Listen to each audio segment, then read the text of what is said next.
Hi friends, welcome to English Study Point. Today in this lecture I am discussing about background of Marxism, which is quite really important for you to know from UGC net point of view. So friends, before starting this lecture I want to tell you that I am explaining all these things in bilingual language, Hindi as well as in English. So let's start.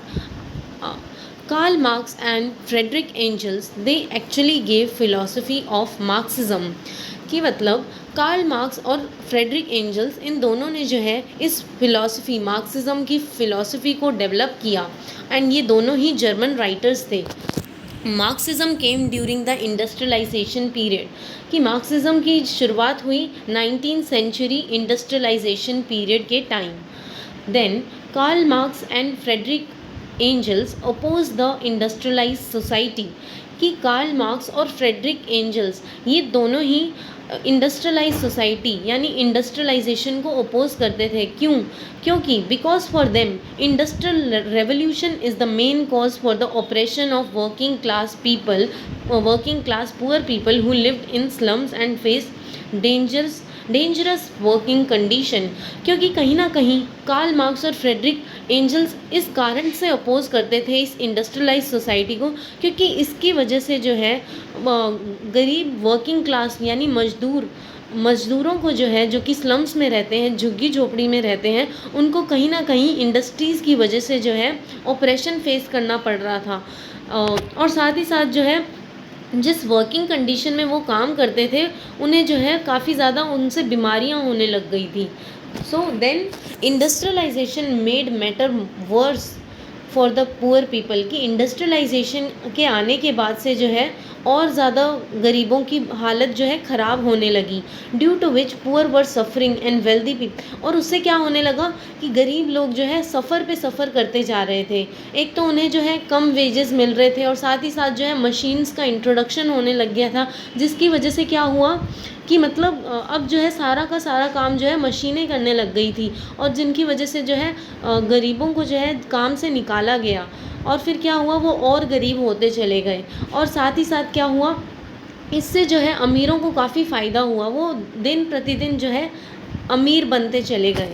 Only way we can solve this problem of social classes by abolishing private property कि Karl Marx और Friedrich Engels इस concept Marxism philosophy को introduce करने का कारण ये है कि ये बताना कि हम जो है इस क्लास कॉन्फ्लिक्ट को, जो कि गरीब और अमीर के बीच में क्लास कॉन्फ्लिक्ट है, उसे कैसे सॉल्व कर सकते हैं. एक ही कारण बताया कि जब गवर्नमेंट जो है ये अबॉलिश कर देगी, यानी अबॉलिश प्राइवेट प्रॉपर्टी को अबॉलिश कर देगी, सिस्टम को जो है अबॉलिश कर देगी, कि मतलब कि जो है अब लोग जो है अपनी खुद की प्राइवेट प्रॉपर्टीज़ को नहीं खरीद सकते. अगर ऐसा मतलब कानून लागू कर दिया तो क्या होगा, इससे जो है अमीर और गरीब में जो फ़र्क है वो कम होता चला जाएगा.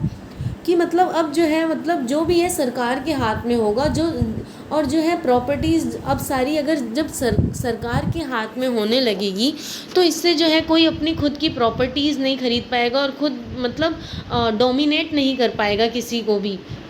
सो इसी फिलॉसफी को कहा गया है Marxism. Then Marxism is a social theory. If you want to end the class conflict, then you need to abolish private property. कि मार्क्सिज्म का क्या मतलब है कि एक तरह की सोशल थ्योरी है जो कि सोसाइटी के लिए बनी है, और ये इस चीज़ पर एम्फेसाइज करती है कि अगर हमें क्लास कॉन्फ्लिक्ट यानी रिच और पुअर पीपल के बीच में इस क्लास कॉन्फ्लिक्ट को अगर हमें एंड करना है तो गवर्नमेंट को एक स्टेप उठाना पड़ेगा, जिसमें उन्हें जो है प्राइवेट प्रॉपर्टीज़ को अबॉलिश करना पड़ेगा इस सिस्टम को, कि कोई भी जो है अपनी खुद की प्रॉपर्टी खरीद के किसी पर हक नहीं जमा सकता. This view is stated by Karl Marx in Communist Manifesto. कि ये जो व्यू है ये कार्ल मार्क्स द्वारा मतलब बोला गया था कम्युनिस्ट मैनिफेस्टो के अंदर. रिमेंबर दिस, कम्युनिस्ट मैनिफेस्टो के अंदर उन्होंने इस व्यू के बारे में बताया था कि अगर आपको क्लास कॉन्फ्लिक्ट को एंड करना है तो आपको गवर्नमेंट को जो है एक स्टेप लेना पड़ेगा, जिसमें उन्हें प्राइवेट प्रॉपर्टीज़ को एबॉलिश करना पड़ेगा, और इसी फिलॉसफी को नाम दिया गया Marxism. Remember this. And now let's talk about concepts of Marxism. So पहला कॉन्सेप्ट क्या था, क्लास. क्लास का क्या मतलब होता है? They focus on ideas of social class, कि इससे मतलब आपको पता है क्लास क्या होता है? कि ये जो क्लास है ना, मतलब लोगों को वर्गों के हिसाब से बांट देना, rich, middle class, lower class, इसे बोला गया है क्लास। कि ये जो है सोसाइटी ने इस वर्ड को कॉइन किया है। मतलब lower class, middle class, upper class, इन सब चीज़ों को जो है सोसाइटी ने कॉइन किया है इस टर्म को। So, a group of people who are or categorized by the role they play in the economy, कि मतलब जो लोग जिस प्रोफेशन में काम कर रहे हैं उनको उस हिसाब से जो है कैटेगराइज कर दिया गया है। मैं फिर से बताना चाहूँगी कि मतलब लोग जो हैं, बहुत सारे लोग जिस प्रोफेशन में काम कर रहे हैं उनको जो है क्लासेस में डिवाइड कर दिया गया है। मतलब जैसे मैं एग्जांपल दूंगी, जैसे लेबर्स जो है उनका जो काम है वो लेबर करना है। लेबरर्स का काम जो है फैक्ट्री में लेबर करना है, यानी मतलब किसी के अंडर काम करना है। तो उन्हें क्या बोला गया कि ये जो है लेबर क्लास है, यानी लोअर क्लास है। और जिनके पास बड़े बड़े जो है ई स्टेट्स वगैरह है, यानी बड़ी बड़ी कंपनीज़ के ओनर्स है या इंडस्ट्रीज़ के ओनर्स है, उन्हें क्या बोला गया? Upper class. So a group of people who are categorize by the role they play in the economy, कि वो लोग जो मतलब जिनको जो है उनके प्रोफेशन से बांट दिया गया, मतलब जो वो सोसाइटी में रोल प्ले कर रहे हैं, भले ही वो लेबर क्लास का हो, भले ही वो कंपनीज़ के ओनर्स हो, मतलब जिस प्रोफेशन में वो रहकर काम कर रहे हैं, तो इस सोसाइटी ने क्या किया, उन लोगों को भी कैटेगराइज करना शुरू कर दिया कि ये लोअर क्लास है, ये मिडिल क्लास है, ये अपर क्लास है। So their relationship with the production of goods, और साथ ही साथ वो जो है किस टाइप के गुड्स को जो है प्रोड्यूस कर रहे हैं। यानी अगर लेबर हो गया तो वो गुड्स को मतलब प्रोड्यूस कर रहा है, मतलब अपने हाथों से बना रहा है। और सेलर क्या हो गया? ओनर हो गया उसका, जो गुड्स को बेचने लग रहा है। So class is most important unit of human society according to Marxist people, कि ऐसा बोला जाता है। मार्क्सिस्ट लोग क्या सोचते हैं कि क्लास जो है बहुत इम्पॉर्टेंट यूनिट है ह्यूमन सोसाइटी की।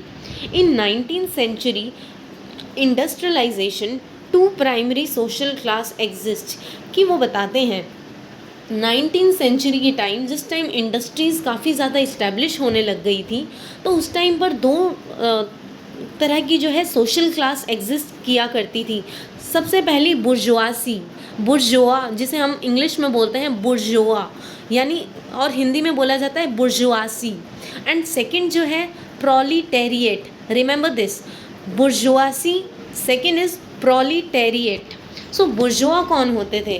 दे आर अपर क्लास पीपल, ये अपर क्लास लोग हुआ करते थे, who own the means of production, कि मतलब जो ओनर्स होते थे फैक्ट्रीज़ के, उन्हें बोला जाता था, मतलब जिन्होंने जो है प्रोडक्शन यानी खुद से जो है प्रोडक्शन करना शुरू किया है, उन्हें बोला जाता था बुर्जुआसी। ये ओनर होते थे फैक्ट्रीज़ के। They are the owner as well as manufacturers of production house, कि मतलब ये ओनर्स होते थे फैक्ट्रीज़ के, एंड साथ ही साथ ये मैन्युफैक्चरर्स होते थे, यानी प्रोड्यूस करते थे गुड्स को इन द प्रोडक्शन हाउस में। And companies are adding GDP, मतलब मैं एग्जांपल देना चाहती हूँ कि जो कंपनीज जो है किसी ना किसी वे में जो है जीडीपी में जो है हमारी जीडीपी बिल्ड करती है। कैसे बिल्ड करती है? कि कुछ ना कुछ जो है प्रोडक्शन करके गुड्स का या फिर सर्विसेज प्रोवाइड करके कंपनीज जो है जीडीपी को जो है बढ़ाती है, बिल्ड करती है। सो उसी तरह companies are adding GDP, all companies are manufacturing some or the other thing, कि आपको पता होगा कुछ ना कुछ कंपनीज कुछ ना कुछ जो है प्रोड्यूस कर रही है, भले ही वो किसी भी चीज़ में हो, और वो कुछ ना कुछ प्रोडक्शन कर रही है, भले ही वो किसी गुड्स का हो, कुछ भी हो। और साथ ही साथ जो है अलग अलग तरह की, अगर वो प्रोडक्शन भी कर रही है, साथ ही साथ वो सर्विसेज भी प्रोवाइड कर रही हैं कंपनीज। और इस तरह से क्या हो रहा है, हमारी कंट्री की जो जीडीपी है वो बिल्ड करती जा रही है। They are bourgeoisie or business owners, कि बुर्जुआसी कौन होते हैं? कि ये बिजनेस ओनर्स होते हैं, फैक्ट्री मैनेजर्स होते हैं, और वो सारे लोग जो बिजनेस फैक्ट्री से कहीं ना कहीं लिंक्ड हो। तो ये सारी कैटेगरी जो आती है ये बुर्जुआसी यानी बुर्जुआ क्लास में आती है। Then next I will be talking about proletariat. Proletariat कौन होते हैं? They are working class people. ये वो होते हैं जो बुर्जुआ के अंडर रहकर काम करते हैं, इन्हें बोला जाता है working class people. They are the workers who are actually producing the things, कि ये वो वर्कर हैं जो बुर्जुआसी के अंडर काम करके जो है गुड्स का प्रोडक्शन कर रहे हैं, मतलब अपने हाथों से। They are labourers working in the factories, कि मतलब ये वो जो ये लेबरर्स हैं जो फैक्ट्रीज़ में काम करते हैं बुर्जुआ के अंडर, और साथ ही साथ गुड्स का प्रोडक्शन कर रहे हैं। नाउ अब मार्क्सिस्ट ने जो है मार्क्सिस्ट को जो बिलीव करते थे, उन्होंने जो है दूसरा कॉन्सेप्ट भी दिया जिसका नाम था बेस एंड सुपर स्ट्रक्चर। कि बेस क्या होता है और सुपर स्ट्रक्चर क्या होता है। कि base consist of means of production, कि बेस वो चीज़ है कि किस वे से जो है गुड्स को प्रोड्यूस किया जाता है। इसमें इंक्लूड होता है वो टूल्स जो कि गुड्स को प्रोड्यूस करने में काम आते हैं, जैसे टेक्नोलॉजी हो गई, मशीन्स हो गई, फैक्ट्रीज़ हो गई, रिसोर्सेज लाइक लैंड हो गई, ये सारे बेस में आते हैं। बेस वो चीज़ है कि मतलब किन टूल से जो है हम गुड्स को जो है प्रोड्यूस करते हैं। So technology, machines, factories, resources like land, इन सभी को जो है बेस कहा गया है। Then mode of production, human beings who work, it has relationship with people who are producing, कि मतलब कहीं ना कहीं जो है ये मोड है प्रोडक्शन का, और साथ ही साथ जो है मोड ऑफ प्रोडक्शन में आ जाते हैं ह्यूमन बींग्स जो बुर्जुआसी, यानी वो ह्यूमन बींग्स जिन्हें हम प्रोलिटेरिएट बोलते हैं, जो वर्क करते हैं यानी काम करते हैं बुर्जुआसी लोगों के अंडर में रहकर। It has relationship with people who are producing, कि कहीं ना कहीं जो है बेस का रिलेशनशिप है, मतलब बेस जो है रिलेट करता है उन लोगों से जो कि गुड्स को जो है असल वे में प्रोड्यूस कर रहे हैं, यानी वो लेबरर्स जो गुड्स को प्रोड्यूस कर रहे हैं बुर्जुआ के अंडर काम करके। All the human beings and resources might be required in order to produce anything are part of base, कि वो ह्यूमन बींग्स मतलब किसी न किसी चीज़ को मतलब प्रोड्यूस करने के लिए ह्यूमन बींग्स की ज़रूरत होती है। रिसोर्सेज यानी लैंड की, वाटर की, इलेक्ट्रिसिटी, इन सब की ज़रूरत होती है। ये क्या है? ये सारे बेस का पार्ट है। देन मार्क्सिस्ट को जो बिलीव करते थे, उन्होंने सुपर स्ट्रक्चर के बारे में भी बताया है कि सुपर स्ट्रक्चर क्या होता है। सो इट इंक्लूड्स कल्चर यानी आइडियोलॉजी, कि मतलब जो कल्चर मतलब जो डोमिनेंट मतलब जो आइडियाज़ जो इस कल्चर के लिए काफ़ी ज़्यादा डोमिनेंट है, सो उन आइडियोलॉजीज़ को फॉलो करके जो है पूरी जो नीचे रहने वाली क्लास होती है वो उसे फॉलो करती है। कि मैं फिर से बताना चाहूँगी कि सुपर स्ट्रक्चर जो है वो आइडियाज़ है जो सोसाइटी में काफ़ी ज़्यादा डोमिनेंट है, और वो डोमिनेंट कैसे हुए, भले ही वो गवर्नमेंट हो उनकी वजह से, और सारे लोगों को जो है उनकी बात माननी पड़ती है। तो ये सुपर स्ट्रक्चर जो है डोमिनेंट आइडियोलॉजी है जो कि पावरफुल लोगों द्वारा जो है क्रिएट की गई है, और इन आइडियोलॉजीज़ को जो है सबको मानकर चलना पड़ता है, जो कि मतलब वर्किंग क्लास पीपल हों, जो कि मतलब पावरफुल लोगों से नीचे आते हों, उन लोगों को इन आइडियोलॉजीज़ को जो है मानकर चलना पड़ता है। इसे बोला गया है super structure. So lot of social institutes like education, religion, media, family, political structure like government institutions, कि ये सारे जो हैं ये सुपर स्ट्रक्चर है कहीं ना कहीं। एजुकेशन भी सुपर स्ट्रक्चर है, रिलीजन भी है, मीडिया तो बहुत ज़्यादा पावरफुल इन्फ्लुएंसर है, family, political structure, government institutions, ये सारे जो है सुपर स्ट्रक्चर का पार्ट है। मतलब इन्होंने जो है सोसाइटी को जो है डोमिनेट करके रख रखा है, और इन्हीं की बात जो है सोसाइटी मानती है। ये सारे ही जो है ये सारे इंस्टीट्यूट जो है पावरफुल लोगों द्वारा क्रिएट किए गए हैं, और जो इनकी आइडियोलॉजीज़ है वो पावरफुल लोगों के नीचे आने वाले लोगों को जो है फॉलो करनी पड़ती है, जिसे हमने नाम दिया है, जिसे जो है मार्क्सिस्ट लोगों ने नाम दिया है सुपर स्ट्रक्चर का। Super structure emerges out of the base, कि सुपर स्ट्रक्चर कैसे इमर्ज हुआ? बेस से इमर्ज हुआ। मतलब बेस का मैंने मीनिंग आपको मतलब थोड़ी देर पहले क्लियर किया था, बेस क्या होता है। सो बेस का मतलब मैंने आपको बताया था कि बेस यानी कि ह्यूमन रिसोर्सेज या फिर ह्यूमन बींग्स, इन सब से जो है मतलब गुड्स जो है प्रोड्यूस होते हैं और ये बेस है, और इसी के थ्रू जो है सुपर स्ट्रक्चर धीरे धीरे इमर्ज होता चला गया। It reflects the interest of ruling class, कि सुपर स्ट्रक्चर मैंने आपको अभी भी क्लियर किया था कि ये जो सुपर स्ट्रक्चर है ये उन लोगों के इंटरेस्ट को शो करता है जो कि पावरफुल लोग हों, और फिर पावरफुल लोगों की बात ही उनसे नीचे आने वाले लोगों को जो है माननी पड़ती है। So it reflects the interest of the ruling class. Now ideologies reflect the views and taste of higher class, कि ये जो आइडियोलॉजीज़ है, ये आइडियाज़, ये रिफ्लेक्ट करते हैं हाई क्लास लोगों की पसंद नापसंद को, उनके विचारों को।